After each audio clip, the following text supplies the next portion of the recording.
ज़ियाउल हक के पूरे दौर पर सोवियत रूस के एक खुफिया ऑपरेशन की गहरी छाप रही है।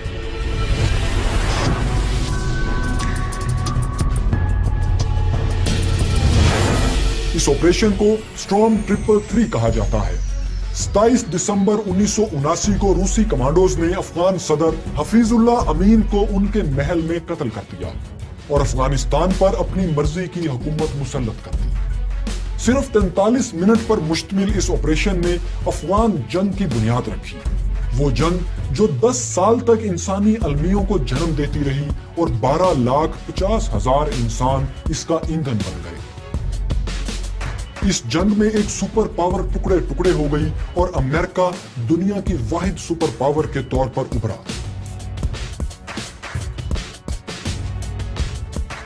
सोवियत रूस और अफगानिस्तान में होने वाली ये तब्दीलियां जनरल ज़ियाउल हक बहुत गौर से देख रहे थे। वो समझते थे कि सोवियत रूस दरअसल अफगानिस्तान से होता हुआ पाकिस्तान के रास्ते गवादर की बंदरगाह पर कब्जा करना चाहता है ताकि गर्म पानियों तक रसाई हासिल कर सके। उस दौर में भारत और रूस जंगी इत्तेहादी थे, इसलिए जनरल ज़िया को यह भी खतरा था कि रूस और भारत की हामी हुकूमत अफगानिस्तान में पाकिस्तान के लिए मुस्तकिल खतरा होगी। उस वक्त अमेरिका का भी यही मुफाद था कि रूस को अफगानिस्तान में रोका और जंग में उलझाकर कमजोर किया जाए। चुनाचे अमेरिका ने पाकिस्तान को फ्रंट लाइन स्टेट बनाया और सऊदी अरब की मदद से मुजाहिदीन तैयार करना शुरू कर दिए। अमेरिका और सऊदी अरब इस जंग के लिए माली वसाइल फराहम कर रहे थे, जबकि पाकिस्तान और दीगर इस्लामी मुमालिक से सादा लोग मुसलमानों को जिहाद के नाम पर अफगानिस्तान में जमा किया जा रहा था। अब सऊदी वली अहद शहजादा मोहम्मद बिन सलमान इस हकीकत को बरमला तस्लीम कर रहे हैं। Saudi Arabia was not like this prior to 79. Saudi Arabia and the entire region, you have the awakening project spread after 79 for many reasons.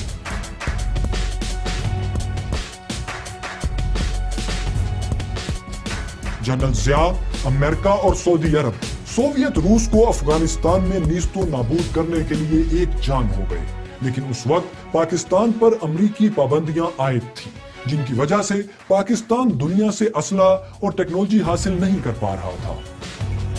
अमरीकी सदर जिमी कार्टर ने सोवियत रूस से जंग के बदले पाकिस्तान को $40 करोड़ इमदाद की पेशकश की। जनरल ज़ियाउल हक ने इस मौके पर मशहूर फिक्रा कहा कि ये मूंगफली के दाने अपने पास ही रखें। दिलचस्प बात यह है कि अमरीकी सदर जिमी कार्टर के मूंगफली के फॉर्म्स थे। इस गहरे तंज पर अमेरिकी मीडिया ने ज़ियाउल हक के फिक्रे को खूब मिर्च मसाला लगाकर शोहरत दी, लेकिन मूंगफली के बागात वाला ये सदर 1981 में चला गया और एक बिजनेसमैन का बेटा रोनाल्ड रेगन अमेरिका का सदर मुंतखब हो गया। सदर रेगन एक सेल्समैन के बेटे थे और उन्हें सौदा करना खूब आता था। उन्होंने अमेरिका को दुनिया की वाहिद सुपर पावर बनाने के लिए पाकिस्तान की तरफ खजानों के मुंह खोल दिए। पाकिस्तान के लिए $3 अरब 20 करोड़ के इमदादी पैकेज का ऐलान किया गया। मुआशी पाबंदियां खत्म कर दी गई। पाकिस्तान को दुनिया के जदीद तरीन और कभी न हारने वाले F-16 फरोख्त करने की मंजूरी दी गई। इन्हीं F-16 की बदौलत पाक फजाइया को कई साल तक इंडियन एयरफोर्स पर बर्तरी हासिल रही।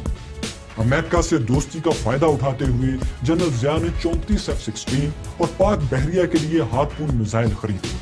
ज़ियाउल हक की ख्वाहिश और मुतालबे पर अमेरिका ने पाकिस्तान के जोहरी प्रोग्राम को भी नजरअंदाज करना शुरू किया, जिसकी वजह से पाकिस्तान ने अफगान जंग के दौरान एटमी प्रोग्राम को खुफिया तरीके से मुकम्मल किया और पहला कोल्ड एटॉमिक टेस्ट भी किया, यानी बम चलाए बगैर ही टेक्नोलॉजी की मदद से अपने एटमी हथियारों की जांच कर ली गई। इस दौरान अमेरिकी कांग्रेस ने कई बार पाकिस्तानी जोहरी प्रोग्राम पर पाबंदियां लगाने की कोशिशें की, लेकिन ज़ियाउल हक कांग्रेसमैन चार्ली विल्सन जैसे दोस्तों की मदद से इन कोशिशों को नाकाम बनाते रहे।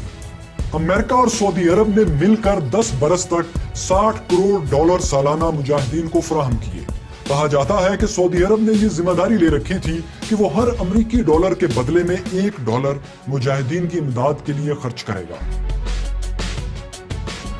अमेरिकी पाबंदियों के खात्मे के नतीजे में पाकिस्तान को दूसरे यूरोपीय मुमालिक से भी असला मिलने लगा। इनमें फ्रांस से जदीद तैयारा शिकन मिसाइल मिस्त्राल और प्रोटेल भी मिले। پاکستانی خفیہ ایجنسی افغان مجاہدین کی تربیت کر رہی تھی تو دوسری طرف سعودی امداد سے مدارس کا ایک نیٹ ورک بھی پھیلایا جا رہا تھا تاکہ مجاہدین کی مستقل سپلائی برقرار رکھی جا سکے۔ اس مقصد کے لیے اسلام سے محبت کے جذبات کو استعمال کیا گیا اور عالمی جہاد کے تصور کو عام کیا گیا۔ اسامہ بن لادن بھی اسی دور میں افغانستان پہنچے۔ اس سب کے باوجود افغانستان میں روس کو ہرانا مشکل نظر آ رہا تھا کیونکہ روس کی فضائی طاقت کو افغان مجاہدین شکست نہیں دے پا رہے تھے۔ ایسے میں امریکہ نے ایک ایسا ہتھیار تیار کیا جو اپنی مثال آپ تھا۔ یہ ہتھیار کیا تھا اور روس کی شکست میں اس نے کیا کردار ادا کیا، بلکہ پاکستان میں بھی اس ہتھیار نے کس انتشار کو جنم دیا، اس کہانی کی تفصیل اگلی قسط میں دیکھیں۔ اگر اس ویڈیو نے آپ کی معلومات میں اضافہ کیا تو لائک، کمنٹس اور شیئر بھی ضرور کیجیے تاکہ ہم اس سلسلے کو جاری رکھ سکیں اور بہتر سے بہتر بنا سکیں۔